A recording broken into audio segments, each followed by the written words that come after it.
Hello friends, welcome to my channel. Friends, आप लोग का मेरे यूट्यूब चैनल में बहुत बहुत स्वागत है। ये क्वेश्चन देख करके आप लोग को याद आ रहा होगा कि मैम कल ये हम लोग लास्ट वाला क्वेश्चन 35 नंबर का हम लोग कर लिए थे। अब इस टेस्ट सीरीज में 120 क्वेश्चन है, तो मैं ऐसे इसे तो छोड़ नहीं सकती हूँ। हम लोग जब तक क्या है 55-56 मिनट की वीडियो मैं बनाती हूँ, उतने में जितना क्वेश्चन एडजस्ट हो जाएगा मैं एडजस्ट करूंगी। क्वेश्चन नंबर नहीं गिना जाएगा, केवल टाइम को काउंट किया जाएगा। आप लोग जान लिए मुझे क्या पढ़ना, आप लोग को क्या पढ़ना है। ठीक है। अब क्या है, मैं उम्मीद करती हूँ आप लोग स्वस्थ होंगे, मस्त होंगे, पढ़ाई लिखाई में व्यस्त होंगे। आप लोगों को जिनको भी एलटी ग्रेड का फॉर्म भरना है, अभी तो केवल नोटिफिकेशन है, वैकेंसी नहीं आई है। 28 जुलाई से वैकेंसी आएगी। किस वर्ग में कितनी सीट है ये पता चलेगा, किस सब्जेक्ट में कितनी सीट है, ओबीसी की कितनी है, जनरल की कितनी है, एससी एसटी की कितनी है, ये कब पता चलेगा? जब एकदम वैकेंसी आ जाएगी तब। अभी तो नोटिफिकेशन आया है। होम साइंस में 25, अरे टोटल महिलाओं की सीट कितनी है? 2525 है। तो ये मान के चलो लगभग 100-200 सब्जेक्ट हो सकता है गृह विज्ञान का हो सीट हो। ठीक है। उससे हम लोग को क्या लेना देना, मोरल नहीं डाउन करना है कि मैम इतनी कम सीटें हैं। लोक सेवा आयोग की प्योर गवर्नमेंटेड नौकरी है, केवल हमें एक सीट चाहिए। ठीक, हमें दुनिया भर की मैम 100 सीट है तो भी बहुत है, हमें केवल एक चाहिए। हमें 100 को लेकर के क्या करना है। ठीक, इस भावना से, इस पॉजिटिविटी मतलब सकारात्मक ऊर्जा से लेकर के आप तैयारी करेंगे। ठीक है। और क्या करना है, ओटीआर करा लें आप लोग। ओटीआर क्या होगा, सॉरी वो आरटी लिख रहा है, क्या होगा ओटीआर, इसका मतलब क्या होगा, वन टाइम। इसका मतलब क्या होता है, रजिस्ट्रेशन। ठीक है, यानी ये टी वाला नहीं याद आ रहा है। ठीक, तो ओटीआर करा लें आप लोग। ओटीआर से क्या होता है, जो भी आप जितनी भी डिग्री हासिल किए हो हाई स्कूल से लेकर के और पूरा एमए बीए पीएचडी तक, नेट तक, जो भी आपके पास डिग्री है, सब ओटीआर में क्या है, सब आप लगा दोगे। ओटीआर करने का मतलब क्या होता है, उससे फायदा क्या होता है, लोक सेवा आयोग की जितनी भी वैकेंसियां हो रही हैं, यूपी वाली है चाहे आईएसपीसीएस का कोई भी एग्जाम हो, तो उसमें ओटीआर रजिस्ट्रेशन नंबर एक मिलता है। ठीक है, क्या मिलता है, ओटीआर यानी रजिस्ट्रेशन नंबर एक मिलता है, 10-12 नंबर का होगा। वो आप डालोगे तो क्या होगा, वहीं आपकी सारी डिटेल खुल करके आ जाएगी। एक नंबर जो 10 नंबर का जो डिजिट है, उसको आप जहां कंप्यूटर में डालोगे वहां सारा आपका पूरा सर्टिफिकेट आ जाएगा। जैसे डिजी लॉकर होता है ना, उसी तौर पे कुछ होगा और सारा आपका पूरा डिटेल वहां पे आ जाएगा। ये ओटीआर होता कहाँ है और होगा कहाँ, तो अगर आपको खुद नहीं करने आ रहा है तो साइबर कैफे जहाँ पे फॉर्म वगैरह फिल किया जाता है, वहां जाकर के आप कहे तो भैया मेरा ओटीआर रजिस्ट्रेशन करवाना है। ठीक है। और आप अपने सारे डॉक्यूमेंट्स लेते जाओ, जो भी डिग्रियां आपके पास है आप क्रम वाइज सब सन वाइज लगाते चले जाइए। ये ओटीआर हो गया। जब तक आप ओटीआर नहीं कराओगे तब तक आप एलटी ग्रेड का फॉर्म नहीं भर पाएंगे। ठीक है, ये मेरी जिम्मेदारी है आप लोगों को बताना। ठीक, और 21 से 40 वर्ष जिनकी एज है वो फॉर्म को भर सकते हैं। ठीक है, बाकी एज रिलैक्सेशन है नहीं है, वो चीजें पूरा फॉर्म आएगा तब पता चलेगा और आप लोग को बताया जाएगा। ठीक है, तो इन सब चीजों से आप एकदम निश्चिंत होकर के अपनी तैयारी करिए। लेकिन अभी क्या करिए, फिलहाल अभी आप लोग ओटीआर करा लें। ठीक है, क्या कर लें, ओटीआर को आप लोग प्राथमिकता दे दे, ओटीआर करा लें। आप लोग पूछ रहे हो कि मैम क्या ओटीआर अभी हो जाएगा, ओटीआर कभी भी हो जाएगा। मैंने भी अपना ओटीआर करवा के रखा है। ठीक है, हम आईएसपीसीएस वगैरह वाला फॉर्म भरते रहते हैं, तो इन सब में क्या होता है, ओटीआर मांगता है। आरओ का भी एग्जाम है, वो फॉर्म जैसे भरा गया उसमें भी ओटीआर मांगा जाता है। तो ओटीआर आप करा करके एक बार रख लोगे तो वो हमेशा के लिए फुर्सत हो जाएगी, वो नंबर आपका बस पड़ेगा और वो क्या है आपका फिक्स्ड हो जाएगा। ठीक है, तो ओटीआर आप लोग करा लें। सबसे पहले फॉर्म निकलने से पहले 28 तारीख से पहले आप ओटीआर को करा लें, जिनका ओटीआर नहीं हुआ है। ठीक है, और अभी आप लोग अपने सब्जेक्ट की तैयारी करें और जब समय मिलेगा, समय क्या मिलेगा मैं निकालूंगी, जीके जीएस भी मैं आप लोगों को, जैसे 5 बजे वाली सीरीज चल रही है तो इसकी जगह पे हो सकता है मैं जीके जीएस चालू कर दूं। ठीक है, आप लोग बस कंटिन्यूटी बना करके पढ़ते रहो, विश्वास रखो मन में, अपने ऊपर विश्वास रखो, सब अच्छा होगा। ठीक, बहुत बातें हो गई, लगभग 2 मिनट हो गया, 4 मिनट बातें हो गई। ठीक है, अपने क्लास को शुरू करते। 35 नंबर वाला क्वेश्चन हो चुका था, 36 नंबर का क्वेश्चन शुरू करें। जनसंख्या शिक्षा, जनसंख्या समस्या से संबंधित ज्ञान के प्रति चेतना है। यह परिभाषा किसने कहा दिया है या कहा है? ऑप्शन ए मार्शल ने, ऑप्शन बी बर्लेशन ने, ऑप्शन सी प्रोफेसर एली ने, ऑप्शन डी इनमें से कोई नहीं। आप अपना आंसर दीजिए, क्या होगा? आप कहोगे मैम 36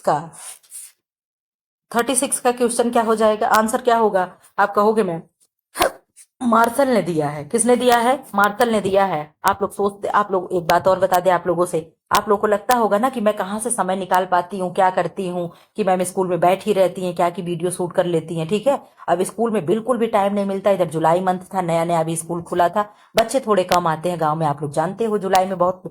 लेकिन अब क्या है, 8 की 8 घंटे मेरी पढ़ाई होती है। इस समय आपको मैं टाइम दिखा रही हूँ, देखिए क्या टाइम हो रहा है, 2:57 हो रहा है, ठीक है। और छुट्टी कितने बजे होती है? 1:30 मेरी छुट्टी होती है, ठीक है। 1:30 पे एकदम घंटी बजती है, और वहां से स्कूल से निकलती हूँ, मुझे 40-50 मिनट आने में भी लगता है। और उसके बाद सोच लीजिए मैं कितना रेस्ट की, क्या खाई क्या पी, और 2:57 पे आपका क्लास लेकर के भाई। इसके पहले भी तो मुझे सेटअप करना पड़ा होगा कि नहीं करना पड़ा होगा? आप सोच लो मैं आप लोगों के लिए कितना मेहनत करती हूँ, लेकिन बदले में अगर आप इसकी कीमत नहीं समझेंगे, नहीं पढ़ेंगे, नहीं वैल्यू करेंगे, तो भाई फिर आप समझें, ठीक है। क्या है 36 क्वेश्चन का आंसर? आप कहोगे मैम 36 का क्या है? नंबर 1 मार्शल होगा। इतनी बातें हो गई तो जरा सा ये भी हो जाए कि जो लोग क्लास को सब्सक्राइब ना किए हो सब्सक्राइब कर दे, जो लोग लाइक ना किए हो लाइक कर दे, और कमेंट बॉक्स में अपना स्कोर जरूर बता करके जाएंगे, और ग्रुप में वीडियो को क्या कर दे, शेयर कर दे, ठीक है। 10:40 पे आपका पर डे क्लास अपलोड होता है। टाइम आप लोगों को मालूम होगा, शाम को 5 बजे होता है। ये 2 टाइम पे क्लास मिलता है। अगर एग्जाम करीब आएगा तो क्लास का टाइमिंग नहीं बदलेगा, लेकिन वीडियो 1-2 बढ़ सकता है, ठीक है। आप लोग जैसा कहोगे मैं करने के लिए तैयार हूँ। उद्यान को कितने भागों में विभाजित किया जा सकता है? ऑप्शन ए जनता उद्यान, ऑप्शन बी पाठशाला उद्यान, ऑप्शन सी चिकित्सालय उद्यान, ऑप्शन डी ये सभी। आप बता दो 37 का क्या आंसर होगा। आप कहोगे मैम उद्यान तो हर जगह होते हैं, यानी क्या होगा, हम लोग के स्कूल में भी होता है, चिकित्सालय में भी होगा, वहां पे भी, अस्पताल में भी देखते हो थोड़ा बहुत लान वगैरह होता है, और जनता का उद्यान यानी जो पार्क वगैरह हो गया, तो मैम सब हो जाएगा, ठीक है। 38 का आंसर क्या है? क्वेश्चन क्या कह रहा है? प्रसव तथा स्वास्थ्य केंद्रों पर बाल मृत्यु से संबंधित कैसी शिक्षा दी जानी चाहिए? ऑप्शन ए गर्भकालीन, ऑप्शन बी साधारण स्वास्थ्य, ऑप्शन सी शिशुपालन, ऑप्शन डी ये सभी। आप लोग ये भी देखते होंगे कि मैं कितने कम समय में 60-60 क्वेश्चन आप लोग को मैं करा डालती हूँ। लोग लेकर के आते हैं बड़े मुश्किल से 20-25 क्वेश्चन लेकर के आते हैं, अब पूरा 1-1 1.5 घंटा वही क्वेश्चन कराते हैं। हम भी यूट्यूब पे देखते रहते हैं, ठीक है। क्या है, हम तो नहीं जानते कि वो लोग विस्तार से पढ़ाते, मैं नहीं विस्तार से पढ़ाती हूँ। मैं भी तो चारों ऑप्शन एक्सप्लेन करती हूँ, जहां एक्सप्लेन करना होता है मैं करती हूँ, जहां नहीं होता मैं ऐसे ABCD करके चली जाती हूँ। तो आप लोग खुद कंपेयर कर दो, अपनी तारीफ अपने मुंह अच्छा नहीं लगता है, ठीक है, कि कौन अच्छा पढ़ा रहा है, क्या मेरे चैनल पे नहीं है, और क्या अन्य लोगों की जगह मिल रहा है, ये आप अच्छे से तुलना कर पा रहे होंगे। 38 का आंसर डी हो जाएगा मैम, ये सभी हो जाएगा। यानी प्रसव तथा स्वास्थ्य केंद्रों पर बाल मृत्यु से संबंधित कैसी शिक्षा दी जानी चाहिए? तो गर्भकालीन हो गया, साधारण स्वास्थ्य हो गया, शिशुपालन, ये सभी हो जाएगा, ठीक है। 39 का आंसर करें। शिशु का प्रथम स्नान कैसे होना चाहिए? टब में बैठा करके। शिशु का प्रथम यानी बेबी जब पैदा हुआ है उस समय की बात हो रही है। पैरों पर बैठा करके, पैरों पर आधा लिटा करके, जमीन पर बिठा करके। क्या नवजात बच्चे को आप जमीन पे बिठा दोगे? आप कहोगे नहीं मैम, पैरों पर आधा लिटा करके हम क्या करेंगे, बच्चे को स्नान कराएंगे, ठीक है। शिशु के जन्म के पश्चात प्रथम कार्य क्या है? यानी जब शिशु पैदा होता है तो सबसे पहला कार्य क्या होगा? ऑप्शन ए उसे स्तनपान कराना चाहिए, ऑप्शन बी उसे स्नान कराना चाहिए, ऑप्शन सी उसकी नाल बांधना चाहिए, ऑप्शन डी उसे नैपी बांधना चाहिए। अब बता दो क्या हम करेंगे। आप कहोगे मैम बच्चा पैदा होता है तो थोड़ी देर तक तो हम लोग देखते हैं ऐसे नंगू पंगू बच्चे रहते हैं, ठीक है। तो इसमें से मैम सबसे पहला जो कार्य होगा उसकी नाल काटी जाएगी, और उसकी नाल क्या है, बांधी जाएगी, ठीक है। बच्चे की क्या होगी, सबसे पहले नाल बांधी जाएगी। नाल कहाँ से कट करते हैं, कितने इंच पे बांधते हैं, ये प्रश्न आपको याद होगा। आप कहोगे मैम 4 इंच पे क्या करते हैं, कट मारते हैं, और 2 इंच पे क्या करते हैं, हम उसे बांधते हैं, ठीक है। क्या करेंगे, 2 इंच पे हम बांधेंगे और 4 इंच पे कट लगाएंगे, ठीक है। ये आपको याद होनी चाहिए। क्वेश्चन नंबर 41, घेंघा रोग किस तत्व के अभाव में हो जाता है? ऑप्शन ए कैल्शियम की कमी से, ऑप्शन बी आयोडीन की कमी से, ऑप्शन सी विटामिन की कमी से, ऑप्शन डी फास्फोरस की कमी से। आप कहोगे मैम कैल्शियम की कमी से तो टिटैनी नामक रोग होगा, ऑस्टियोमलेशिया, ऑस्टियोपोरोसिस, रिकेट्स, ये सारे जो भी रोग होते हैं कैल्शियम हो गया, फास्फोरस हो गया, एंड विटामिन डी की कमी से होते हैं। आयोडीन की कमी से घेंघा यानी ग्वाइटर नामक रोग होता है। विटामिन की कमी से क्या हो जाते हैं, आप लोग बता दीजिएगा। क्वेश्चन नंबर 42 का आंसर करें आप लोग। क्या है, गर्भधारण का अनुभवजन्य लक्षण है, यानी प्रेगनेंसी का अनुभवजन्य लक्षण क्या होगा? एक सेकेंड। अनुभवजन्य लक्षण क्या है? ऑप्शन ए मासिक धर्म का बंद हो जाना, ऑप्शन बी जी मिचलाना, ऑप्शन सी योनि स्राव का अधिक हो जाना, ऑप्शन डी उपर्युक्त सभी। आप अपना आंसर दीजिए 42 का क्या होगा। आप कहोगे मैम 42 का जब अनुभवजन्य लक्षण कह रहा है तो ये सारे लक्षण हम लोग अनुभव कर सकते हैं कि क्या है। सबसे पहले तो मेंस्ट्रुएशन साइकिल का बंद हो जाना, जी का मिचली करना, वोमिटिंग होना सुबह शाम, मूड स्वेलिंग होना, ये सब क्या है, यही सब तो लक्षण होते हैं। और क्या है, यौन निशाव का अधिक हो जाना, ये सारे क्या है, गर्भधारण के अनुभवजन्य लक्षण होते हैं। ठीक है। क्वेश्चन नंबर 43, शिशु के वस्त्र होने चाहिए। शिशु के वस्त्र कैसे होने चाहिए? ऑप्शन ए, जो लोग वीडियो ना देखे हो इसी चैनल पे बना रखे हैं, शिशु के बारे में एकदम टोटल कंप्लीट गर्भधारण से लेकर के पेरेंटिंग स्टाइल तक क्या है, वीडियो करा रखे हैं। ठीक है, आप लोग जाकर के देख सकते हैं। क्वेश्चन नंबर बी, अरे ऑप्शन बी, तंग फिटिंग वाले। सी, बिना सिले केवल लपेटने वाले। ऑप्शन डी, चाहे जैसे भी, शिशु के ही तो वस्त्र है। तो आप बता दो क्या होगा। आप कहोगे मैम शिशु के वस्त्र होते हैं ढीले ढाले होंगे। कैसे होंगे? ढीले ढाले होंगे। ठीक है। क्वेश्चन नंबर 44, शिशु का पहला मल त्याग कैसा होता है?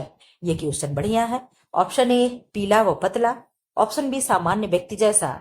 ऑप्शन सी, गाढ़ा काले रंग का चिकना व चिपचिपा। ऑप्शन डी, उपर्युक्त में से कोई नहीं। आप इसमें से आंसर बता पा रहे होंगे कि मैम शिशु का जो पहला मल होता है काले गाढ़े कलर का होता है और चिकना व चिपचिपा होता है। हम पहले मल को क्या कहते हैं? आप कहोगे मैम पहले मल को हम मोकेनियम कहते हैं। क्या कहते हैं? मोकेनियम कहते हैं। शिशु के शरीर पे जो हल्के हल्के रोए होते हैं, रोए बाल के सदृश रोए होते हैं, वो क्या कुछ समय बाद झड़ जाते हैं। कुछ किसी किसी बच्चे को तो बहुत बड़े बड़े बाल होते हैं, एकदम मंकी के जैसे। ठीक है।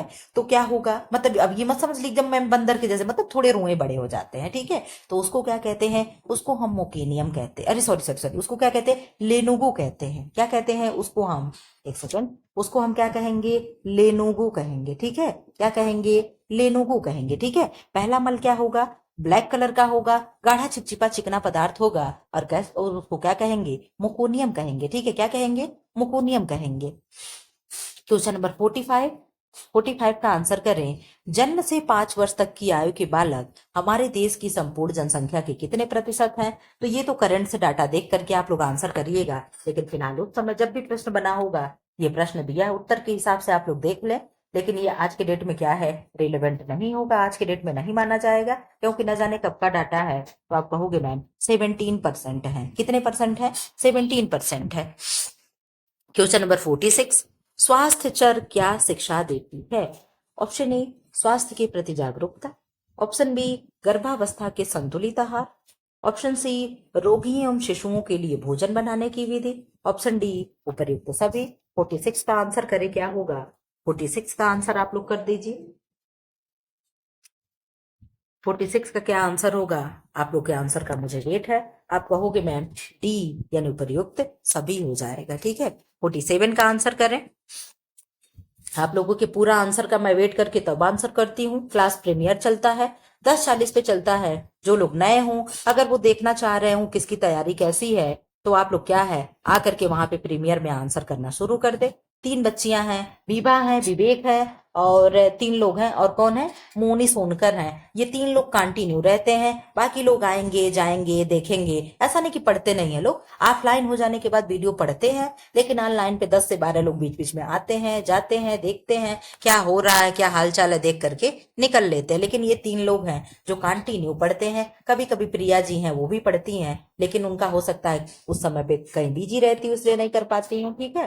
तो आप लोग अगर टाइम हो, संभव हो सके, तो आप लोग आकर के आंसर कर सकते हैं। ठीक है। इससे ये तो पता चलता है कि कौन आंसर अच्छा दे रहा है, प्रिया दे रही है, विभा दे रही है, विवेक दे रहे, तो इससे आप अपना अनुभव कर सकते हो। ठीक है, कि किसका कितना सही हो रहा है। आवश्यकता मनुष्य की ऐसी इच्छा है जिसकी पूर्ति के लिए उसके पास पर्याप्त होना चाहिए। क्या? ऑप्शन ए, साधन। ऑप्शन बी, धन। ऑप्शन सी, प्रतिष्ठा। ऑप्शन डी, बचत। अगर एक मेरा शब्द आप याद किए होंगे तो यहाँ पे आप आंसर कर ले जाएंगे। मैं हमेशा बताती हूँ कि जहां साधन और धन दोनों ऑप्शन दिया हो, तो आपको प्राथमिकता किस पे देनी है? साधन पे देनी है। क्या देनी है? साधन पे देनी है। ठीक है। साधन से, धन से अच्छा क्या होता है? साधन माना जाता है। ठीक है। हमेशा आप लोग देखते होंगे जहां भी दोनों ऑप्शन होगा, वहां साधन को सही किया जाता है। ठीक है। सेकंड नंबर पे धन आ जाता है। कई जगह पे आप लोग सुनते हो ना, क्या कहते हैं, हर चीज पैसा ही नहीं होता है। ठीक है। तो वो ये वाली बात यहाँ लागू हो जाती है। 48 का आंसर करें आप लोग। बीएमआर किस परिस्थिति में कम हो जाता है? बीएमआर क्या है? Basal metabolic rate. क्या है? बेसल मेटाबॉलिक रेट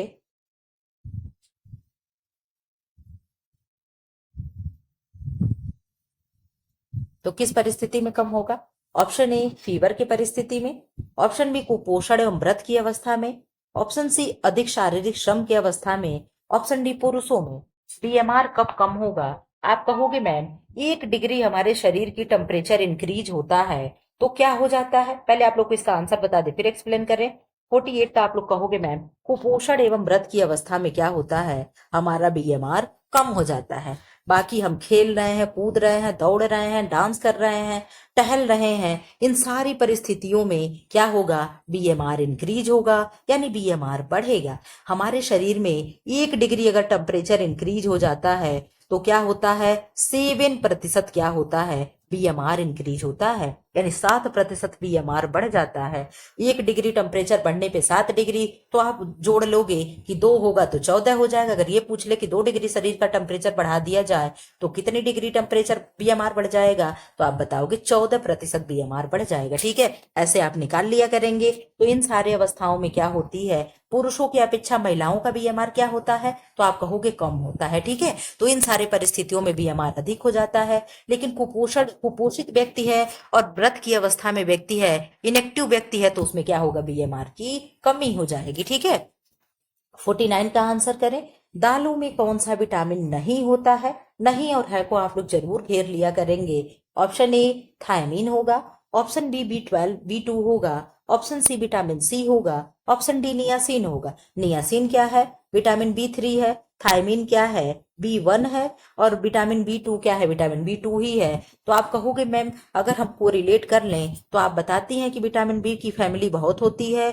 B1 हो गया, B2 हो गया, B3 हो गया, B5 हो गया, B6 हो गया, B7 हो गया, B9 हो गया। ठीक, क्या हो गया? B9 हो गया, B12 हो गया। इतनी इसकी फैमिली है, इतने इसके बच्चे हैं, तो ये तीनों तो इसके यहीं मिल गए। तो मैम एक अलग विटामिन सी है, तो आंसर तो विटामिन सी हो गया। जी हाँ, आपने कोरिलेट कर लिया और आप ऐसे सीखिए कोरिलेट करने के लिए। ठीक, फिलहाल इन सबों का रासायनिक नाम सुनते चलो।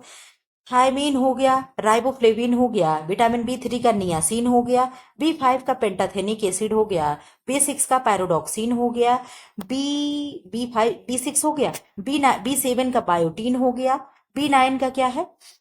B9 का फोलिक एसिड हो गया, B12 का साइनोकोबालामीन हो गया। क्या हो गया? साइनोकोबालामीन हो गया। इसमें कोबाला जो नाम है कोबाल्ट की अधिकता की वजह से इसका नाम ये पड़ा हुआ है। ठीक है, सी का केमिकल नेम क्या है? रासायनिक नेम क्या है? तो सी का रासायनिक नेम है एस्कॉर्बिक एसिड। क्या नाम है? Ascorbic acid. ठीक, क्वेश्चन का आंसर मिल गया। क्वेश्चन नंबर 50, गंदगी में सबसे अधिक पनपते हैं, क्या पनपेंगे? ऑप्शन ए मच्छर, ऑप्शन बी मक्खियां, option C cockroach, option D रोगाणु। आप अपना आंसर करें, क्या होगा 50 का? आप कहोगे मैम 50 का आंसर हो जाएगा कि गंदगी से रोगाणु पनपते हैं। ठीक है, क्या होते हैं? रोगाणु पनपते हैं। ठीक, अगर नमी या पानी पूछ दे तो मच्छर पनपते हैं। ठीक है, क्वेश्चन नंबर 51 का आंसर करें। सामाजिकरण वह सिखाता है जो सीखने वाले को सामाजिक कार्य करने योग्य बनाता है। यह कथन किसका है? जॉनसन का है, टर्मन का है, आगवर्न तथा निमकाफ का है, बकिंघम का है। या वर्किंघम इनको पढ़ते हैं, जो भी आप लोग पढ़ पाए जी गोए। आप बता दो क्या होगा 51 का आंसर? आप कहोगे मैम 51 का आंसर हो जाएगा टर्मन महोदय है। कौन है? टर्मन है। ठीक, 52 का आंसर करें। स्वास्थ्य केंद्रों पर गर्भकालीन स्वास्थ्य तथा शिशु पालन की जानकारी कैसे दी जाती है? ऑप्शन ए चलचित्रों द्वारा, ऑप्शन बी भाषणों द्वारा, ऑप्शन सी प्रदर्शनी द्वारा, ऑप्शन डी उपर्युक्त सभी द्वारा। 52 का आंसर करें। 52 का आंसर क्या हो जाएगा? आप कहोगे मैम सारे तरीके क्या हैं? सिखाने के लिए ही हैं, तो उपर्युक्त सभी होगा। स्वास्थ्य केंद्रों पे गर्भकालीन स्वास्थ्य तथा शिशु पालन की जानकारी चलचित्र यानी टीवी चला करके भी दिखाया जाता है, भाषण द्वारा भी बताया जाता है और प्रदर्शनी द्वारा भी सिखाया जाएगा। प्रश्न बनता है, एक प्रश्न बना था एक प्रैक्टिस सेट में, आप लोगों को याद होगा मैं कराई थी कि गांव में औरतें सिलाई सीख रही हैं, सिलाई सीखना या सिलाई करना ये किस विधि से उन्हें समझाया जाएगा? तो प्रदर्शनी द्वारा उन्हें अच्छे से समझाया जाएगा। 53 का आंसर करें। 53 क्वेश्चन क्या कह रहा है? आधुनिक वैज्ञानिक युग में सर्वाधिक गंभीर समस्या है, क्या है? ऑप्शन ए निर्धनता है, ऑप्शन बी भुखमरी है, ऑप्शन सी बेरोजगारी है, ऑप्शन डी पर्यावरण प्रदूषण है। आप बता दें 53 का क्या आंसर होगा। 53 का आंसर आप बता दो। आप कहोगे मैम 53 का आंसर हो जाएगा, क्या होगा, पर्यावरण प्रदूषण होगा। क्या होगा, पर्यावरण प्रदूषण होगा। आधुनिक वैज्ञानिक युग में सर्वाधिक गंभीर समस्या किसकी है, पर्यावरण प्रदूषण की है। वनस्पत घी का निर्माण होता है, ऑप्शन ए मूंगफली में, ऑप्शन बी सोयाबीन में, ऑप्शन सी बिनौले से, ऑप्शन डी काजू में। यानी किसका निर्माण नहीं होगा, वनस्पत घी का निर्माण नहीं होता है। यानी मतलब इसके पूछने का मतलब है कि वनस्पत घी यानी जो डालडा है, तेल है, इनमें से किससे नहीं बनेगा। तो सोयाबीन का तेल होता है, मूंगफली का होता है, बिनौले की खली और तेल निकलती है। या काजू का तेल आप लोगों ने सुना है कभी, बादाम का तेल तो आप लोग सुने होंगे, लेकिन काजू का तेल नहीं आप लोग सुने होंगे। तो आप कहोगे मैम ये काजू ही हो जाएगा, ठीक है। बाकी सोयाबीन ऑयल होता है, और सनफ्लावर ऑयल होता है, सेफॉल होता है, ये सब क्या है, सेफ्रॉन, ये सारे क्या हैं, सबके ऑयल होते हैं। बट काजू का तेल आप लोग नहीं सुने होंगे, जो सुना हो मुझे बता देगा। क्वेश्चन नंबर 55, नाल छेदन के समय गर्भनाल को शिशु की नाभि से कितने इंच की दूरी पर बांधना चाहिए। ये क्वेश्चन तो लीक हो गया है, पीछे एक्सप्लेन कर दिए हैं, आप लोग आंसर दे दो। खैर अब तो आपको भी ये चीजें रट गई होंगी। मैम ऑप्शन ए 1 इंच होगा, ऑप्शन बी 2 इंच होगा, ऑप्शन सी 3 इंच होगा, ऑप्शन डी 4 इंच होगा। आप कहोगे मैम बांधने की बात कर रहा है, तो बांधने में कितना सही हो जाएगा। 55 का आंसर आप लोग कर दे तब मैं बताऊं। 55 का आंसर क्या हो जाएगा। आप कहोगे मैम काटेंगे तो हम कट लगाएंगे 4 इंच से, लेकिन अगर गांठ लगाना हो तो हम 2 इंच पे लगा देंगे, ठीक है। क्या करेंगे आप, 2 इंच पे बांध देंगे, ठीक है। क्वेश्चन नंबर 56, प्रोटीन रेशो से बने कपड़ों को धोते समय रंग को निकलने से बचाने के लिए इस्तेमाल किया जा सकता है। ऑप्शन ए सिरका, जिसे विनेगर कहते हैं, ऑप्शन बी नमक, option C washing soda, option D ammonia. आप बता दें क्या होगा। प्रोटीन रेशों से बने कपड़ों को धोते समय रंग को निकलने से बचाने के लिए किसका इस्तेमाल करेंगे। 56 का आंसर करें आप। ये 56 का आंसर क्या है, ए, यानी हो जाएगा सिरका। अगर यही चीजें उस पे पूछ दे, प्रोटीन फाइबर क्या हो गया, प्रोटीन फाइबर हो गया बुल हो गया, और क्या हो गया, सिल्क हो गया, ठीक है।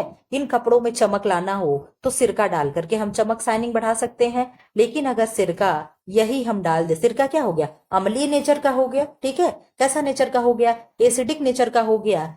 और अगर यही हम कॉटन कपड़े पे लगा दे, कॉटन यानी वनस्पति पे लगा दे, वनस्पति फाइबर पे, वेजिटेबल फाइबर पे, जैसे लीलेन हो गया, कॉटन हो गया, इन सारे पे लगा दे, हेम्प हो गया, इस पे लगा दे, तो क्या होगा। आप कहोगे मैम कपड़ा क्या है, धीरे धीरे गल करके क्या होगा, वहीं से फटने लगेगा, ठीक है।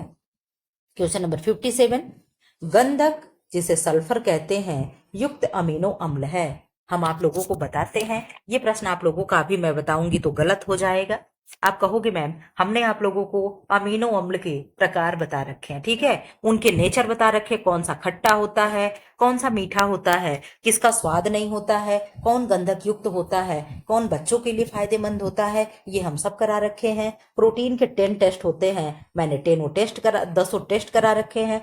बायोरेट टेस्ट क्या होता है, और कौन कौन सा टेस्ट याद ही नहीं आ रहा है, ठीक। आयोडीन टेस्ट क्या होता है, सब मैं टेस्ट करा रखी हूँ, जो ना देखे हूँ जा करके देख सकते हो प्लेलिस्ट में। क्वेश्चन नंबर 57, तो गंधक युक्त कौन सा मैम अमीनो अम्ल होता है, तो यहाँ पे गलत हो जाएगा। मैं आप लोग को ट्रिक बताती हूँ हमेशा कि सीमी क्या होती है। आप कहोगे मैम सीमी मेरी फ्रेंड है और सीमी गंध देती है, मैंने कहा आपको सीमी के साथ बिल्कुल भी नहीं रहना है, तो इसमें स और म कहाँ है, तो आप कहोगे मैम सीमी यानी सिस्टीन और मिथियोनिन क्या है, दोनों गंधक युक्त अमीनो अम्ल है। तो क्वेश्चन आपका क्या हो गया, ये क्वेश्चन क्या है, कॉमन नंबर सबको मिलेगा। आप केवल इतना याद कर लो कि गंधक युक्त अमीनो अम्ल कौन कौन से हैं, तो आप कहोगे मैम मिथियोनिन और सिस्टीन क्या होते हैं, गंधक युक्त अमीनो एसिड होते हैं। आर्जिनिन और हिस्टानिन क्या है, तो आप कहोगे मैम हिस्टाडिन और आर्जिनिन बच्चों के लिए क्या होता है, आवश्यक अमीनो अम्ल होता है, ठीक है। क्या होता है, बच्चों के लिए अमीनो अम्ल ये होता है। क्वेश्चन नंबर 58, वस्त्रों का चुनाव करते समय आवश्यक कारकों को ध्यान में रखना चाहिए। ऑप्शन ए व्यक्तित्व और त्वचा का रंग, ऑप्शन बी गुण एवं दाम, ऑप्शन सी चिकनापन एवं ठंडापन, ऑप्शन डी बुनाई एवं घनत्व। आप अपना आंसर दीजिए। 58 का क्या होगा, वस्त्रों का चुनाव करते समय आप किन किन बातों का ध्यान रखेंगे, तो आप कहोगे मैम व्यक्तित्व तथा त्वचा का रंग तो उतना नहीं है। गुण एवं दाम ये भी कुछ नहीं। चिकनापन, ठंडापन, बुनाई एवं घनत्व, आई थिंक इसे ही प्रेफरेंस देना चाहिए। 58 का क्या हो जाएगा? आप कहोगे मैम व्यक्तित्व तथा त्वचा का रंग क्या है, इसमें दे रहा है कि यही सबसे पहले हमें देखना चाहिए। ठीक है, तो आपके बुक के अकॉर्डिंग क्या है? व्यक्तित्व एवं त्वचा का रंग क्या है, पहले देखना चाहिए। ठीक है, क्वेश्चन नंबर 59 देखो आ गया। सुगंधित अमीनो एसिड कौन से हैं? तो सुगंधित कौन कौन से हैं आप बता सकते हैं। अमीनो एसिड के नेचर से यहाँ क्वेश्चन बने हुए हैं। एलटी क्या वैकेंसी आया है। अब मैं आप लोग अगर तैयार हो तो मैं थ्योरी क्लास भी कराना शुरू करूं। 5 बजे वाला क्लास अगर 2-3 वीडियो और आएगा डिजीज का, इसके बाद मैं खत्म करके आप लोग कहो तो मैं वहां पे 40, 50, 45 मिनट का एक एक टॉपिक मैं थ्योरी कराऊं। जैसा आप लोग कहोगे मैं उस हिसाब से काम करना शुरू करूंगी। ठीक है, सुबह 10:40 पे जो आप लोग का प्रैक्टिस सेट आ रहा है, ये प्रैक्टिस सेट कंटिन्यू रहे। जैसा होगा आप लोग कमेंट बॉक्स में अभी कमेंट कर दीजिए, या तो ऑफलाइन होने पे कमेंट कर दीजिएगा कि मैम हाँ ये ठीक रहेगा। 10:40 पे क्या है? 10:40 पे आप यही प्रैक्टिस सेट कंटिन्यू किए रहिए। हम लोग एक तरफ प्रैक्टिस करते रहेंगे और एक तरफ थ्योरी पढ़ते रहेंगे। ठीक है, तो जैसा मुझे टाइम मिलेगा जिस हिसाब से मैं उस टॉपिक पे मैं थ्योरी कराती रहूंगी। किसी दिन कलर करा दूंगी, किसी दिन प्रसार शिक्षा से, एक्सटेंशन एजुकेशन से कुछ करा दूंगी, कभी किसी दिन टेक्सटाइल से करा दूंगी। आप लोग जैसा कहोगे मैं आपकी अकॉर्डिंग करूंगी। ठीक है, तो इस तरीके से हम लोग प्रैक्टिस सेट और थ्योरी दोनों देख लें।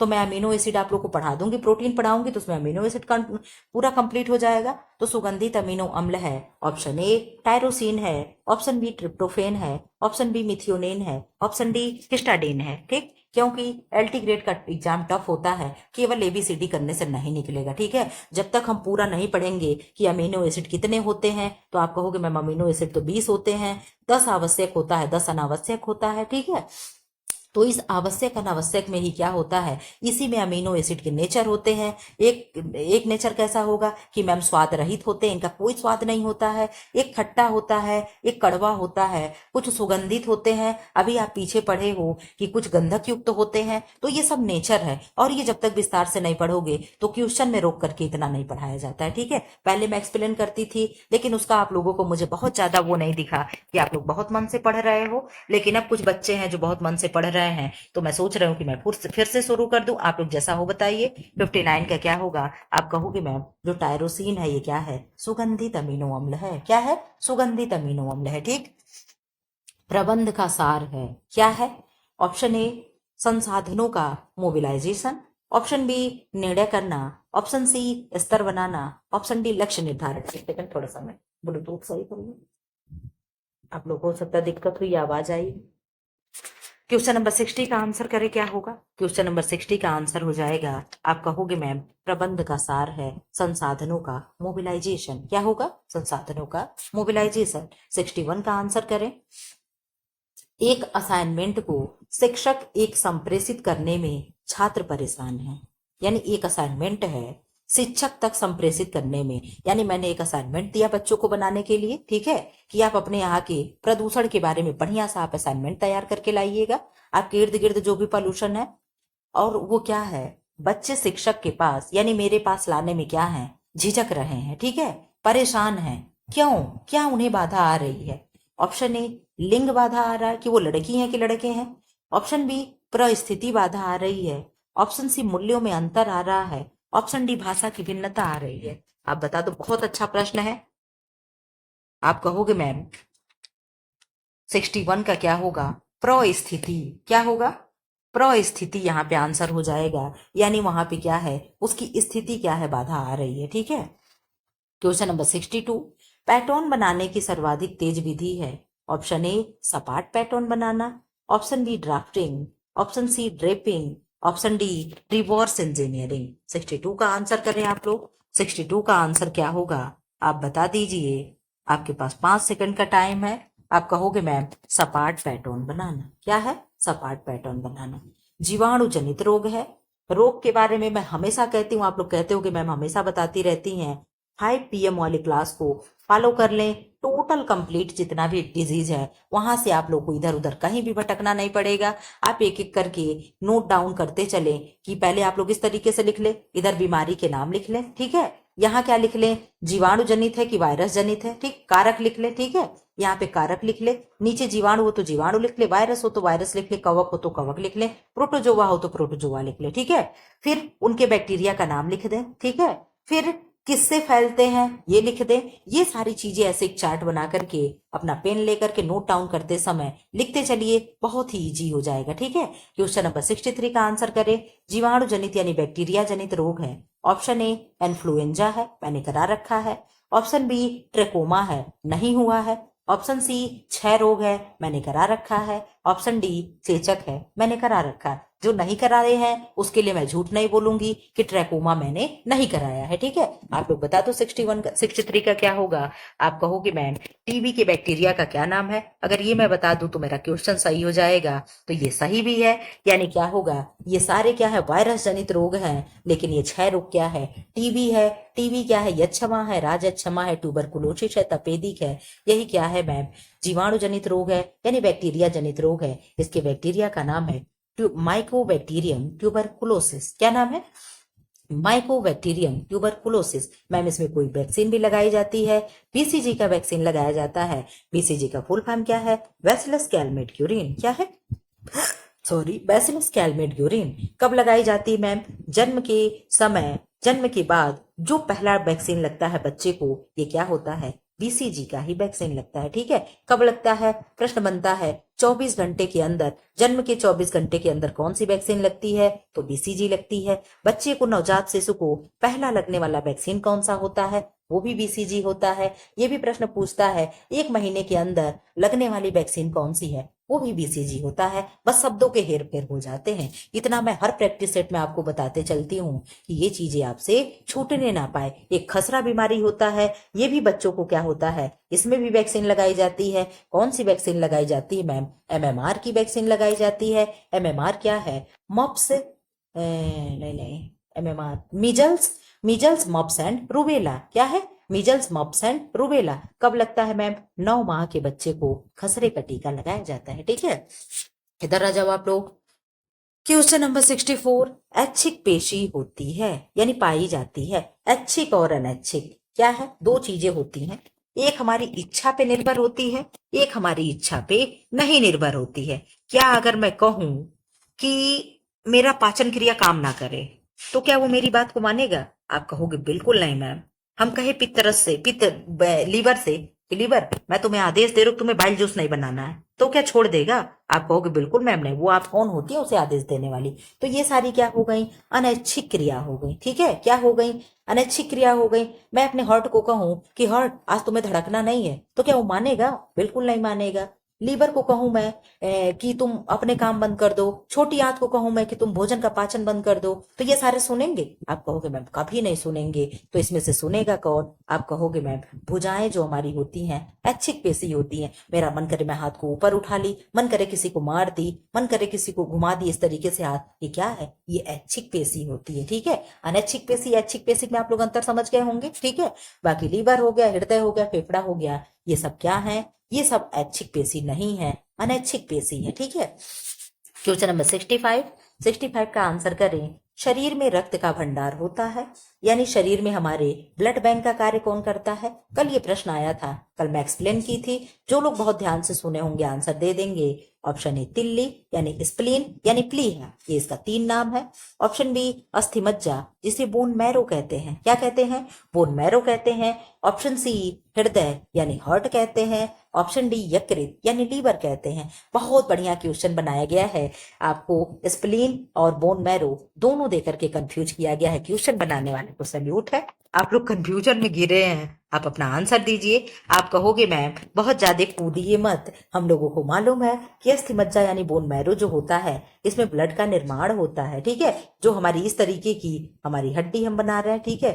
आप लोगों का नहीं हड्डी है, मेरा है, ठीक है। आप लोग ये मत सोचिएगा कि मैं ऐसा हड्डी मेरा नहीं है, ठीक है। तो ये मेरी हड्डी है, ठीक। चलो मैंने इस तरीके की हड्डी बना दी। ये मोटी जो हड्डी है, पहले आप लोग जान लो हम लोग की हड्डियां कैसी होती हैं, खोखली होती हैं, खाली होती हैं। तो यही जो बीच में होता है यही बोन मैरो होता है, ठीक है। और इसी में क्या होता है, बोन मैरो यानी अस्थि मज्जा, और इसी में क्या होता है, ब्लड का निर्माण होता है। क्या होता है, ब्लड का निर्माण होता है।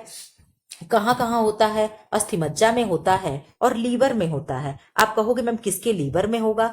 तो जो छोटे बच्चे होते हैं, जो बच्चे जो जिसे हम भ्रूण कहते हैं या जिसे हम मतलब छोटा बच्चा शिशु कहते हैं, उनके शरीर में क्या होता है, मोटी मोटी हड्डियां नहीं अभी बनी होती हैं। हड्डियों की जगह पे उनके पास कार्टिलेज होता है। आप लोग कार्टिलेज समझते होंगे क्या होता है कार्टिलेज? ये मेरे नाक के आगे की नोजी वाली ये जो मसल्स है, देखिए मैं हिला रही हूँ, ये क्या जिधर चाहूं मैं मोड़ लूं, कान को जिधर चाहूं मैं रोड़ लूं, ये क्या है? यही कार्टिलेज होता है। ठीक है, हमारे लीवर में, यहाँ पेट में पसली के नीचे क्या है, डायाफ्राम है, ये भी क्या है, कार्टिलेज का बना है। ठीक है, तो आप लोग समझ गए होंगे कार्टिलेज मैं किसे कह रही हूँ। तो छोटे बच्चों में मोटी मोटी हड्डियां नहीं होती हैं, तो जब मोटी हड्डी ही नहीं रहेगी तो अस्थि मज्जा नहीं होगा और ना ही वहां पे ब्लड का निर्माण होगा। इसीलिए भगवान ने छोटे बच्चों के लीवर में क्या करते हैं, ब्लड का निर्माण होता है। ठीक है, अब आप लोग कभी नहीं भूलोगे सारी चीजें।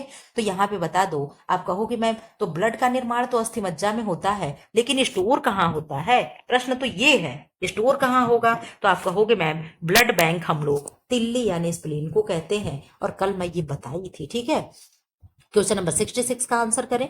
माइटोकांड्रिया सहायता करता है ऑप्शन ए पाचन में, ऑप्शन बी ऊर्जा उन्मोचन में, ऑप्शन सी राइबोसोम्स में, ऑप्शन डी उत्सर्जन में। आप अपना आंसर करें, क्या होगा 66 का? आप कहोगे मैम ये तो बहुत अच्छा है, माइटोकांड्रिया को क्या कहते हैं, एटीपी का क्या कहते हैं, ऊर्जा घर कहते हैं। ठीक है, क्या कहते हैं, ऊर्जा घर कहते हैं। ये क्या होगा, ऊर्जा उन्मोचन में, यानी अगर ऊर्जा एनर्जी से आ गया तो ऊर्जा उन्मोचन होगा। ठीक, इधर आ जाओ आप लोग। क्वेश्चन नंबर 67, श्वसन का प्रमुख अंग है। आप लोग बता दें श्वसन का प्रमुख अंग क्या है, तब तक मैं डायग्राम बना लूं। ठीक है, अच्छे से नहीं बना लेकिन खैर ठीक है। ये सी आकार का छल्ला हो गया, आप लोग को पहचान में आ रहा होगा। ये क्या है, ये एल्बुलाई है। क्या है, एल्बुलाइयां हैं। ठीक है, हिंदी में क्या कहते हैं आप लोग बताइएगा। ठीक है, ये क्या है, इसी एल्बुलाई में जो अंगूर की गुच्छा जैसे मैं संरचना बना रही हूं, ठीक है, इसी में क्या होता है, आदान प्रदान होता है। किसका किसका आदान प्रदान होगा? तो कार्बन डाइऑक्साइड का यानी CO2 का और O2 का यानी ऑक्सीजन का आदान प्रदान होता है। ठीक है, किस में होगा, इन्हीं फेफड़े में, इसी जगह पे होता है। ठीक है, तो ये क्या है, फेफड़ा है। ठीक, एक क्या होगा, ट्रेकिया होगा। ठीक है, तो फेफड़ा हो गया, आमाशय हो गया, किडनी हो गया, लीवर होगा। तो यहाँ पे तो बहुत इजी गोइंग समझा दिया कि मैम फेफड़ा ही होगा। ठीक है, 67 का क्या आंसर हो जाएगा? आप कहोगे मैम 67 का ए यानी लंग्स हो जाएगा। ठीक है, तो इन सब का नाम होता है कौन, ट्रेकिया होगा। ठीक है, और क्या ब्रोंकाई होगा, क्या एल्बुलाई है। एक दिन मैं आप लोग को जब फेफड़ा पढ़ाऊंगी तो मैं एक एक पार्ट इन सब का क्या है, सारा नाम मैं बता ले जाऊंगी। ठीक है, आप लोगों को मैं पढ़ाऊंगी। अब आप लोग हाँ करो, तब मैं आप लोगों को थ्योरी पढ़ाना शुरू करूं। धीरे धीरे धीरे धीरे 10:40 पे प्रैक्टिस सेट चलते रहेगा, और शाम का जो 5 बजे वाला वीडियो है वहां पे थ्योरी आएगा। बहुत बड़ी वीडियो की आप लोग अपेक्षा मत करिएगा, क्योंकि मेरा बहुत बिजी शेड्यूल रहता। आप लोगों से कुछ भी छुपा नहीं, आप लोग मेरी फैमिली हो। ठीक है, सब जानते हो कि मैं कितनी बिजी हूँ, कहाँ कहाँ मैं क्या करती हूँ। ठीक, ये सारी चीजें बार बार बताने की जरूरत नहीं होती है, तो आप लोग सब समझते हो। उस हिसाब से जो भी 20 मिनट 25 मिनट आधा घंटा, जैसे मैं फेफड़ा लेकर के आई, फेफड़ा को मैं जितनी देर में पढ़ा पाऊंगी उतने समय तक रहेगा, मैं उसमें डबल नहीं करूंगी। किसी दिन मैं हार्ट लेकर आई, किसी दिन मैं लीवर लेकर के आई, इस तरीके से मैं धीरे धीरे कराती रहूंगी। ठीक है, तो इसका आंसर हो गया ए हो गया। 68 का आंसर करें, संवहनीय ऊतक है। ऑप्शन ए कोशिका द्रव्य, ऑप्शन बी रुधिर, ऑप्शन सी पेशी ऊतक, ऑप्शन डी जीव द्रव्य। आप अपना आंसर दीजिए 68 का क्या होगा? आप कहोगे मैम 68 का आंसर हो जाएगा, क्या होगा, क्या होगा? आप कहोगे मैम संवहनीय ऊतक यानी कनेक्टिंग टिश्यू क्या होगा, रुधिर यानी ब्लड होता है। ठीक है, क्या होगा, ब्लड होगा। अब 69 क्वेश्चन का आंसर करें, कालाजार रोग का कारण है। Option A giardia, option B trypanosoma, option C leishmania donovani, option D विषाण। आप लोगों को मैं ये भी बता दूं, ना उत्तर ये है ना उत्तर ये है। अब दो में से आप लोगों को पकड़ना है। 50-50 मैंने कर दिया, आप 69 का आंसर कर दे। बहुत ही इंपॉर्टेंट क्वेश्चन है। आप कहोगे मैम लिस्मानिया डोनोवानी जो है ये क्या है, कालाजार रोग का कारण है। ठीक है, और ये ट्रिप्नोसोमा क्या है आप लोग बताएंगे? सीसी मक्खी जो होती है ये क्या है, ट्रिप्नोसोमा शायद फैलाती है, और किसमें होता है, निद्रा रोग में शायद होता है। ठीक है, ट्रिप्नोसोमा निद्रा रोग का कारण है कि नहीं, आप लोग कमेंट बॉक्स में खोज करके एक बार बता दीजिएगा। क्वेश्चन नंबर 70 का आंसर करें। ओजोन परत के क्षय का कारण क्या है? ऑप्शन ए नाइट्रोजन है, ऑप्शन बी CO2 है, ऑप्शन सी क्लोरोफ्लोरोकार्बन है जिसे CFC कहते हैं। इसको क्या कहते हैं? CFC कहते हैं। नाइट्रोजन को N2 कहते हैं, CO2 को कार्बन डाइऑक्साइड कहते हैं, डी नन ऑफ दीज है। आप बता दो तो आप कहोगे मैम ओजोन परत को तो CFC हार्म पहुंचा रहा है। ठीक है, ये CFC कहाँ से निकलता है मैम? हमारे घरों में जो रेफ्रिजरेटर है, रेफ्रिजरेटर यानी जो फ्रिज है, और जो एसियां हम लोग चला रहे हैं, मजे ले रहे हैं ठंडे ठंडे, ये सारी चीजें क्या है, हमारे ओजोन परत को क्या है, कमजोर कर रही हैं, ओजोन परत में छिद्र कर रही हैं। लेकिन आप लोग ये जान लो, ओजोन परत में किसी भी प्रकार का छिद्र नहीं होता है, उसकी लेयर क्या है, पतली होती चली जाती है। ठीक है, क्वेश्चन आप लोग ये भी बता दो ओजोन दिवस कब मनाते हैं? अगर ओजोन परत के क्षय का कारण पूछ सकता है तो किसी डॉक्टर ने बताया कि ओजोन दिवस नहीं बताएगा। आप लोग यहाँ पे थोड़ा सा दिवस रिवाइज कर लो। आप कहोगे मैम 16 सितंबर को यानी 16 सितंबर को क्या है, ओजोन दिवस मनाया जाता है। ठीक है, 7 अप्रैल को क्या मनाते हैं? आप लोग कमेंट बॉक्स में बताते रहिए, मैं केवल लिखते जा रही हूँ। ठीक है, 7 अप्रैल को क्या मनाएंगे? आप बता दो क्या मनाएंगे। 7 अप्रैल को क्या मनाएंगे आप लोग ये बता दीजिए। ठीक है, 19 नवंबर को क्या मनाते हैं ये बता दीजिए, नवंबर। ठीक है, 5 जून को क्या मनाते हैं? आप लोग लिखते चलिए। 21 जून को क्या मनाते हैं? आप लोग ये भी लिख दीजिए। 22 मार्च को क्या मनाते हैं? आप लोग ये भी बता दीजिए। 22 अप्रैल को क्या मनाते हैं? आप लोग ये भी बता दीजिए। ठीक है, और क्या है आपके सब्जेक्ट? 8 मार्च को क्या मनाते हैं? क्या है, 8 मार्च को क्या मनाते हैं ये भी आप बताते चलिए।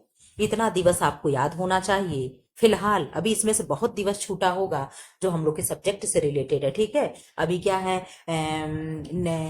हृदय दिवस कब मनाते हैं, बीमारियों से रिलेटेड एड्स दिवस कब मनाते हैं, कल के वीडियो में हुआ था 1 दिसंबर को एड्स मनाते हैं। अभी जो भी दिवस से मतलब शरीर के रोगों से जो दिवस है अभी वो मैंने नहीं यहाँ पे बताया है। ठीक है, वो किसी दिन मैं लेकर के आऊंगी। पहले यहाँ आप बता दो क्या क्या होता है। 7 जून को कौन सा दिवस मनाया जाता है? आप कहोगे मैम 7 जून को विश्व खाद्य दिवस मनाया जाता है, 7 अप्रैल को स्वास्थ्य दिवस मनाया जाता है, 21 जून को योगा दिवस मनाया जाता है, 19 नवंबर को शौचालय दिवस मनाया जाता है, 5 जून को पर्यावरण दिवस मनाया जाता है, 22 मार्च को जल दिवस मनाया जाता है, 22 अप्रैल को पृथ्वी दिवस मनाया जाता है। मैम एक 22 मई को भी होता है, 22 मई को जैव विविधता दिवस मनाया जाता है यानी बायोडाइवर्सिटी डे मनाया जाता है। ठीक है, 8 मार्च को मैम हम लोगों की दिवस मनाया जाता है यानी अंतरराष्ट्रीय महिला दिवस मनाया जाता है। ठीक है, ये सारी चीजें हम लोग को लर्न होना चाहिए, इतना नहीं ज्यादा तो इतना दिवस तो हम लोग को याद होना ही होना चाहिए। ठीक है, क्वेश्चन नंबर आगे बढ़ चलो 71।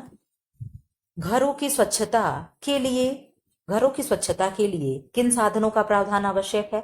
ऑप्शन ए प्रकाश, ऑप्शन बी वायु विजन, ऑप्शन सी स्वच्छता के नियम, ऑप्शन डी उपरोक्त सभी। आप बता तो 71 का क्या आंसर होगा? 120 क्वेश्चन है, हम लोग देखते हैं कहां तक कर लेते हैं। 71 का आंसर बता दें। 71 का आंसर हो जाएगा, आप कहोगे मैम डी यानी उपयुक्त सभी हो जाएगा। ठीक है, क्वेश्चन नंबर 72 का आंसर करें। सबसे उत्तम एवं शुद्ध एवं उत्तम होता है, क्या होगा?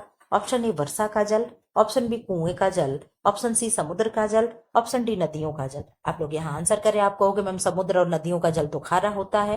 ठीक है, रही बात वर्षा का जल और कुएं का जल, तो मैम सबसे बेस्ट अगर होता है तो वर्षा का जल क्या होता है, सबसे शुद्ध होता है। ठीक है, वर्षा का जल सबसे शुद्ध होता है। वो जमीन पर आते आते आते आते क्या होती है, दूषित हो जाती है। ठीक है, क्या होता है, वायुमंडल में हमारे प्रदूषण होता है और उस प्रदूषण को साथ में लेकर के वो नीचे आती है और वो क्या करती है, अपने आप को गंदा कर लेती है। ठीक है, बाकी हम लोगों के यहाँ जो बारिश होती है, रेनफॉल में क्या होता है, बहुत ही शुद्ध पानी होता है, सबसे शुद्ध पानी वही होता है। ठीक है, सर्वोत्तम कुआं माना जाता है।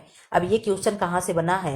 ये क्वेश्चन 10th के बुक में दिया है, वहां पे कुओं के प्रकार दिया। ठीक है, आर्टिजन कुआं और कौन कौन सा कुआं, बहुत प्रकार दिया। ठीक है, पक्का कुआं, कच्चा कुआं, उथला कुआं। ठीक है, ये सारे टाइप है कुएं के।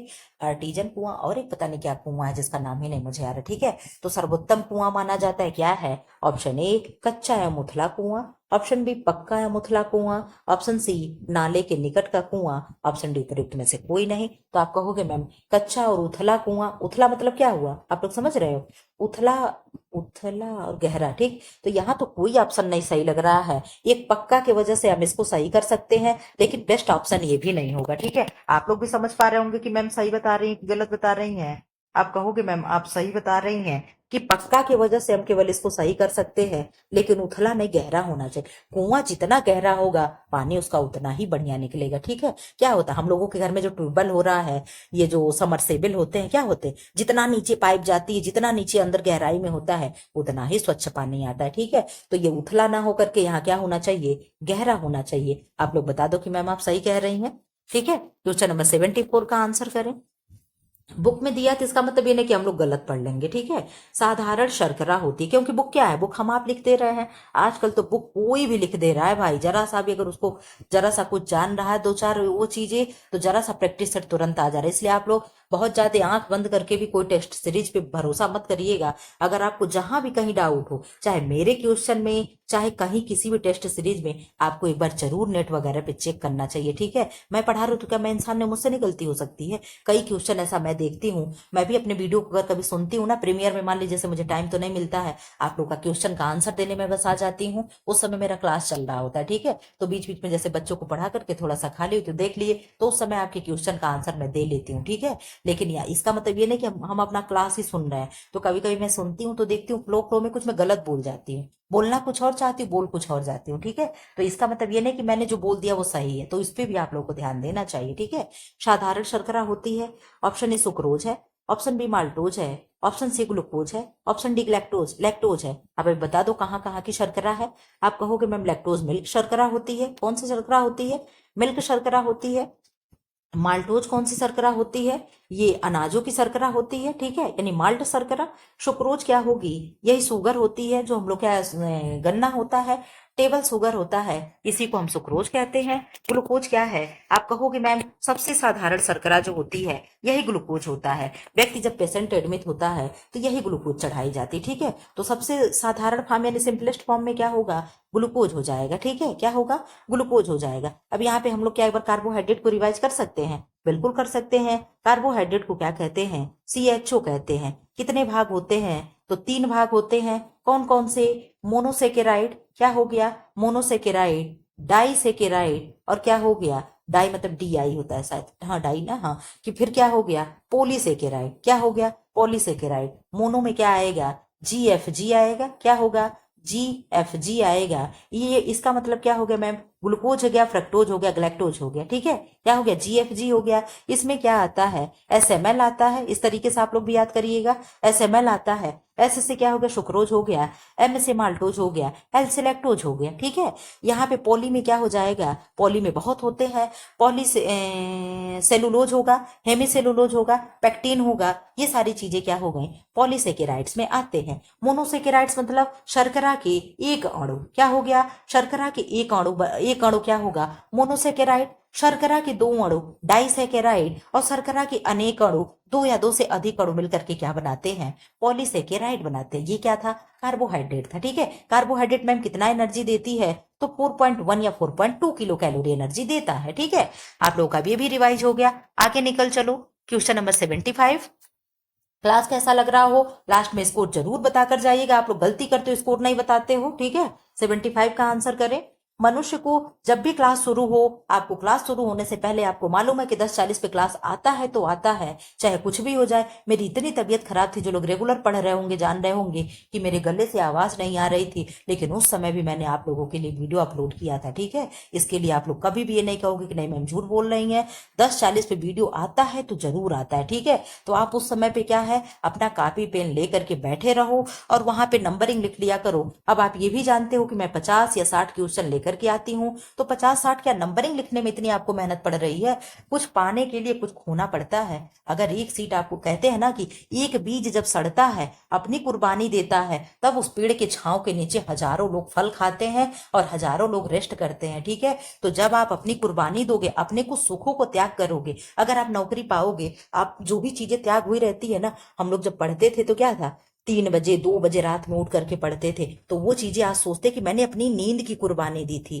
जिस समय लोग रील्स वगैरह देख रहे थे, टीवी देख रहे थे, सीरियल्स मूवी देख रहे थे, उस समय हम बुक लेकर के पढ़ते थे। तो आज वो चीजें मुझे याद आती है कि मैंने वो त्याग दिया, तो आज मुझे ये चीजें मिल रही हैं। तो जब तक आप अपने सुख सुविधाओं को छोड़ोगे नहीं, जब तक आप अपने कंफर्ट जोन से बाहर नहीं आएंगे, तब तक आपको कोई चीज मिल जाए तो ये बहुत कम लोग होते हैं जो गॉड गिफ्टेड होते हैं, जो मुंह में चांदी और सोने का चम्मच लेकर के पैदा होते हैं। लेकिन हम लोग मिडिल क्लास फैमिली से बिलोंग करते हैं, हम लोगों के घर पे ऐसी सुख सुविधाएं नहीं है, तो हमें अपना कुछ ना कुछ त्याग करना ही पड़ता है। ठीक है, क्या है, आप लोग शायद यकीन ना कर पाओ, चलो थोड़ी देर बातें कर लेते हैं।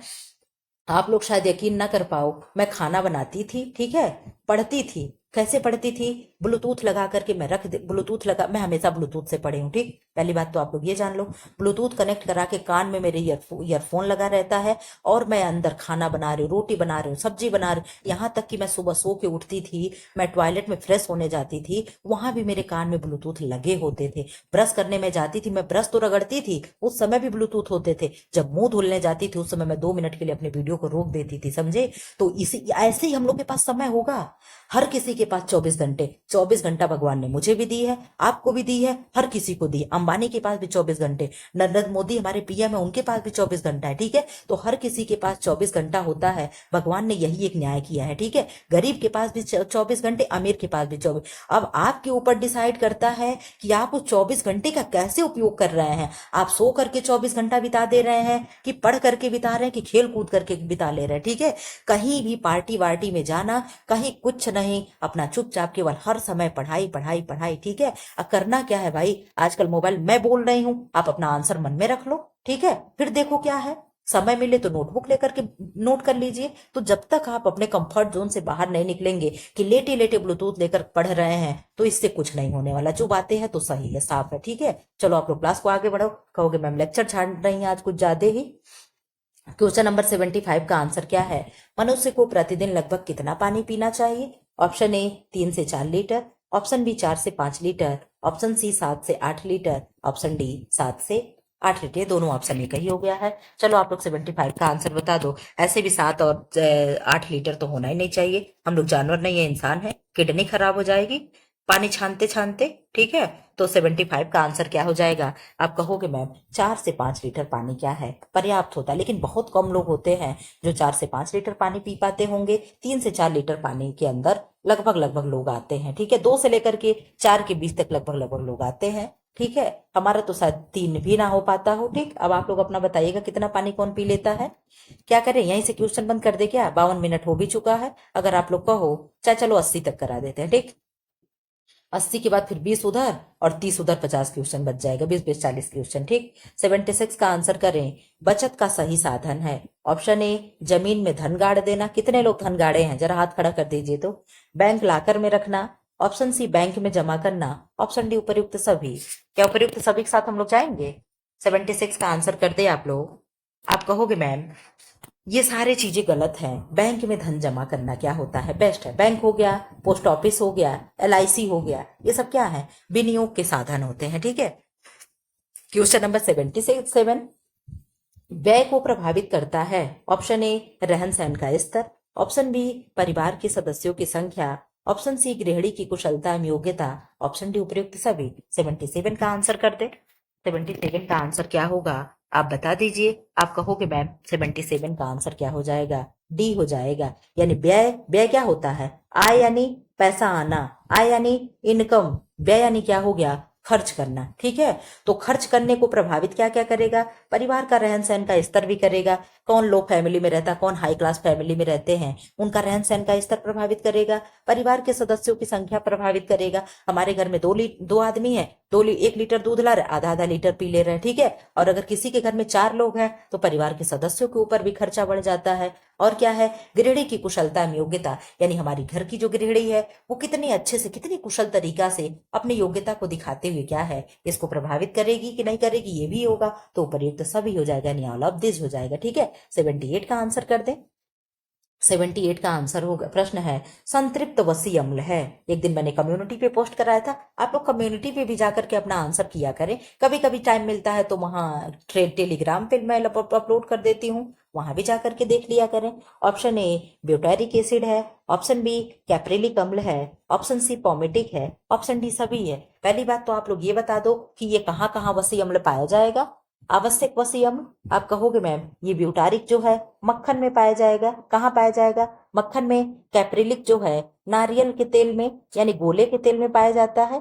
और ये जो पॉमेटिक अम्ल है ये कहाँ पाया जाएगा? आप लोग का HW है। फिलहाल बता दो क्या होगा? 78 का आंसर क्या होगा? 78 का आंसर आप बता दो। आप कहोगे मैम संतृप्त वसी अम्ल क्या होगा? कैप्रिलिक ही होगा, क्योंकि ना ब्यूटारिक ब्यूटारिक नहीं होगा और पॉमेटिक नहीं होगा। एक बार और, आई थिंक ये सभी होना चाहिए क्या? 78 78 78 78 का नहीं सही है। क्या होगा? कैप्रिलिक अम्ल होगा। ठीक, अगर यहाँ मुझे डाउट लगा तो आप लोग एक बार चेक भी कर सकते हैं। 79 का आंसर करें। यही क्वेश्चन आप लोग का लास्ट हो जाएगा, नहीं 80 लास्ट कर देंगे। प्रथम हृदय ध्वनि है, समझ रहे हैं आप लोग? हम लोग कहते हैं ना हृदय हमारा अरे धक धक दिल कर रहा है, धक धक नहीं करता है भाई, लब डब करता है। देखो यहाँ पे दिया भी है। निलय संकुचन के प्रारंभ में विकसित लब ध्वनि होती है। ठीक, ऑप्शन बी निलय संकुचन के प्रारंभ में विकसित डब ध्वनि होती है। ऑप्शन सी संकुचन के अंत में विकसित डब ध्वनि होती है। ऑप्शन डी है हृदय की कपाट व नितंब अस्थि की अस्थि। तो डी वाला ऑप्शन तो ऐसे ही बकवास है, आप उसको तुरंत एलिमिनेट कर दीजिए। और आप बाकी बचे आंसर में आपके पास 3 बचता है, इन 3 का आंसर करें तो आप कहोगे मैम निलय संकुचन में निलय क्या होता है। चलो थोड़ा सा हम यहाँ बता दे रहे हैं। इस तरीके का आपका क्या हो गया? हार्ट हो गया। ठीक है, ऐसे कुछ 4 चैम्बर का हमारा हार्ट होता है। ऊपर का क्या होगा? आप कहोगे मैम अलिंद होगा। क्या होगा? अलिंद होगा। नीचे का क्या होता है? निलय होता है। कैसे आप याद करोगे कि कौन सा अलिंद है कौन सा निलय है? मेरे क्लास की विशेषता यह है कि ट्रिक के साथ पढ़ाई जाती है। तो आप कहोगे मैम न से नीचे न से निलय। क्या होगा? न से नीचे न से निलय। तो जो हार्ट का हमारा दोनों नीचे का चैम्बर है इसे हम निलय कहेंगे। एक दाया निलय होगा, एक बाया निलय होगा। एक दाया अलिंद होगा, दूसरा दाया दाया बायां अलिंद होगा। ठीक है, तो इस तरीके से हम जान जाएंगे कि नौ मतलब नीचे, नौ मतलब निलय। अब आप बताओ क्या होगा? तो आप कहोगे मैम जब नीचे निलय विलय पढ़ रही हैं तो हम सी को भी कोरिलेट कर दे रहे हैं। अब 79 का 2 ऑप्शन बचा। अब आप बताओ क्या होगा? ऐसे ही आपको भी क्वेश्चन को रिलेट करना है। ठीक है, आप कहोगे मैम निलय के संकुचन के प्रारंभ विकसित जब लब होता है यही क्या होता है? प्रथम ध्वनि होता है। अगर प्रथम को आप पकड़ पा रहे हो, हमने अभी कहा ना मेरा हृदय क्या कर रहा है? लब डब कर रहा है, ना कि धक धक कर रहा है। ठीक है, अरे हम तो डर गए एकदम, मेरा दिल धक धक करने, लेकिन धक धक ने क्या है? लब डब करने लगा। तो लब क्या होगा? लब पहले आ रहा है, डब बाद में आ रहा है। इस तरीके से भी आप प्रथम देख करके आंसर सही कर सकते थे। ठीक है, तो क्वेश्चन नंबर क्या हो जाएगा? ए हो जाएगा। बहुत अच्छा क्वेश्चन था। क्वेश्चन नंबर 80 का आंसर करें। यह आप लोग का लास्ट क्वेश्चन है, अपना स्कोर जरूर बता करके जाना। क्वेश्चन नंबर 80 कितना हुआ? कौन सा क्वेश्चन है? रुधिर संवहन जो कोशिकाओं से आरंभ होकर कोशिकाओं से ही समाप्त हो जाती है क्या कहलाएगी? ऑप्शन ए यकृतीय संवहन, ऑप्शन बी निवाहिका संवहन, ऑप्शन सी लसिका संवहन, ऑप्शन डी वृक्कीय संवहन। अब आप बता दो क्या होगा? बहुत तगड़ा प्रश्न है, ऐसे ही क्वेश्चन LT में आएंगे, आप लोग ये भी समझ लीजिएगा। आंसर कर दीजिए क्या है? आप कहोगे मैम निवाहिका संवहन होगा। क्या होगा? निवाहिका संवहन होगा। कैसा क्वेश्चन लगा आप लोग जरूर बताइएगा। और जो मैंने कहा 5 बजे वाले वीडियो के लिए आप लोग बता दीजिएगा कमेंट बॉक्स में, 2-4 लोग कम से कम कमेंट कर दीजिएगा। फिलहाल जो लोग नए बच्चे हैं क्लास को क्या कर दें? सब्सक्राइब कर दें। क्यों सब्सक्राइब कर दें? बेल आइकन को प्रेस कर दें सब्सक्राइब करके, ताकि आपसे ऐसे महत्वपूर्ण वीडियो ना छूटने पाए। ठीक है, वीडियो अगर पसंद आया हो तो लाइक कर दे, कमेंट बॉक्स में कमेंट कर दे कितना सही हुआ, क्या लगा, अच्छा है बुरा है, नहीं कुछ है तो एक गाली ही दे दो। ठीक है, लेकिन कुछ तो लिख करके जाओ। ठीक, और क्या कर दें? आप क्लास को शेयर कर दें। ठीक है, थैंक्स फॉर वॉचिंग। ऐसे ही बने रहें क्लास में।